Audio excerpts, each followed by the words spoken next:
Dark and darkest form of Mammootty.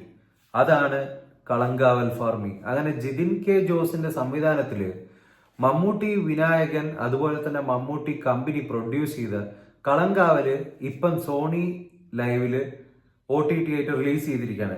നിർഭാഗ്യവശാല് ഞാൻ ഈ cinema തിയേറ്ററിൽ നിന്ന് എനിക്ക് കാണാനുള്ള അവസരം ഉണ്ടായില്ല. പക്ഷെ ഇന്ന് 2.25 മണിക്കൂറുള്ള ഈ സിനിമ ഒറ്റ അടിക്കിരുന്ന് കണ്ടു കഴിഞ്ഞപ്പോൾ എനിക്ക് പറയാനുള്ള ഒരു സംഭവം എന്ന് വെച്ച് കഴിഞ്ഞാൽ, പൊന്മാൻ കഴിഞ്ഞ വർഷം ഇറങ്ങിയതിൽ വെച്ചിട്ട് എനിക്ക് ഏറ്റവും ഇൻട്രസ്റ്റോട് കൂടി കാണാൻ തോന്നിയ ഒരു സിനിമ, എസ്പെഷ്യലി OTT-യിൽ ഒരു TV-യുടെ മുന്നിലിരുന്ന് കാണുന്ന ഒരു അവസരം ഉണ്ടായിട്ട് കൂടി ഒറ്റ സ്ട്രെച്ചിൽ ഒറ്റ അടിക്ക് കണ്ടു തീർക്കാൻ കഴിഞ്ഞു. അതിലൊരൊറ്റ ഒരു ഉത്തരേ ഉള്ളൂ, ഒരൊറ്റ റീസണേ ഉള്ളൂ. അത് മമ്മൂട്ടി എന്നുള്ള അഭിനേതാവിന്റെ മാസ്മരികമായിട്ടുള്ള പ്രകടനം മാത്രമാണ്. ആ മാതിരി രീതിയിലാണ് ഈ ഒരു ക്യാരക്ടർ മമ്മൂക്ക് ചെയ്തിരിക്കുന്നത്. അതായത് സ്റ്റാൻലി ദാസ് എന്നുള്ള ഒരു സംഭവം നമുക്കറിയാം. ഈ സിനിമ ഇറങ്ങാൻ പോകുന്ന സമയത്ത് പല ഊഹാപോഹങ്ങളും ഉണ്ടായിരുന്നു. അതായത് സയനൈഡ് മോഹന്റെ ജീവിതത്തിനെ ആസ്പദമാക്കിയിട്ടാണോ ഈ സിനിമ ചെയ്തിരിക്കുന്നത്.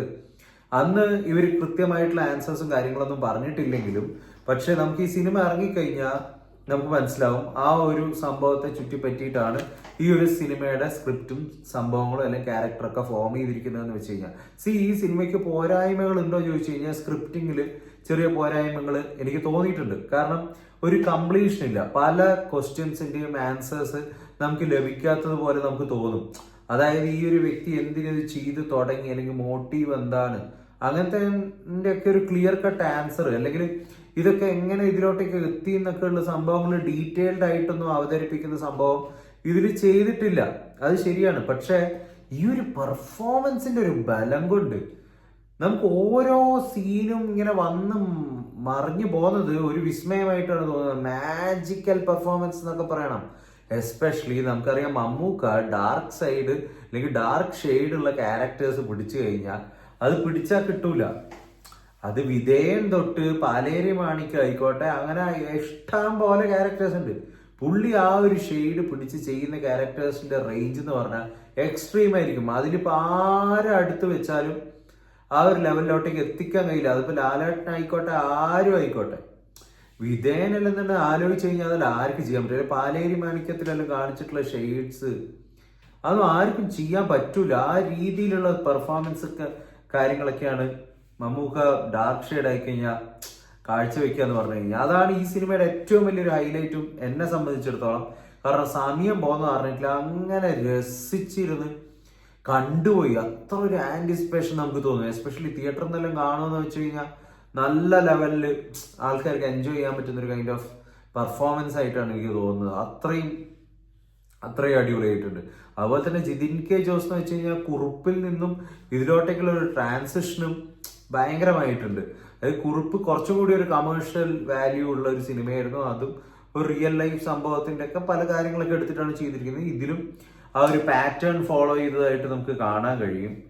അപ്പോൾ പക്ഷെ ഇത് കുറച്ചും കൂടി ഒരു റിയലിസ്റ്റിക് അപ്രോച്ചാണ് ഇതിൽ ഉടനീളം ഉള്ളത്. അതുപോലെ തന്നെ നോക്കുകയാണെങ്കിൽ മ്യൂസിക് ഡിപ്പാർട്ട്മെന്റ് ആയിക്കോട്ടെ, അതെല്ലാം ഭയങ്കര ബ്രില്യൻ്റ് ആയിട്ട്, സിനിമാറ്റോഗ്രാഫി എല്ലാം എടുത്തു പറയേണ്ടത്, അതെല്ലാം വളരെ ക്ലീൻ ആയിട്ട് ചെയ്തിട്ടുണ്ട്. അതുപോലെ വിനായകന്റെ പെർഫോമൻസ് ആദ്യം കണ്ടപ്പോൾ എനിക്ക് തോന്നി ഇതെന്താ ഇങ്ങനെയെന്ന്. ഭയങ്കര ഒരു അച്ചടി വർത്താനവും അതുപോലെ തന്നെ റൊബോട്ടിക് ആയിട്ടുള്ള ഒരു കൈൻഡ് ഓഫ് മാനേഴ്സ് ഒക്കെയാണ് എനിക്ക് പല സമയത്തും ആദ്യമൊക്കെ തോന്നിയിട്ടുള്ളത്. പക്ഷെ അത് ക്യാരക്ടർ ഇങ്ങനെ ബിൽഡായി വന്നു കഴിഞ്ഞപ്പോൾ it was convincing for me. അത് അങ്ങനെയുള്ള ഒരാളായിരിക്കാം. അങ്ങനെ ഒരു എന്താ പറയുക, ഒരു കോൺക്രീറ്റ് ഒരു റൊബോട്ടിക് സ്വഭാവമുള്ള ഒരാൾ എന്തുകൊണ്ടായിക്കൂടാ? എല്ലാവരും ഭയങ്കര ഫ്ലെക്സിബിൾ ആയിട്ട് പെരുമാറണം അല്ലെങ്കിൽ സംസാരിക്കണം എന്നൊന്നും ഇല്ലാതെ.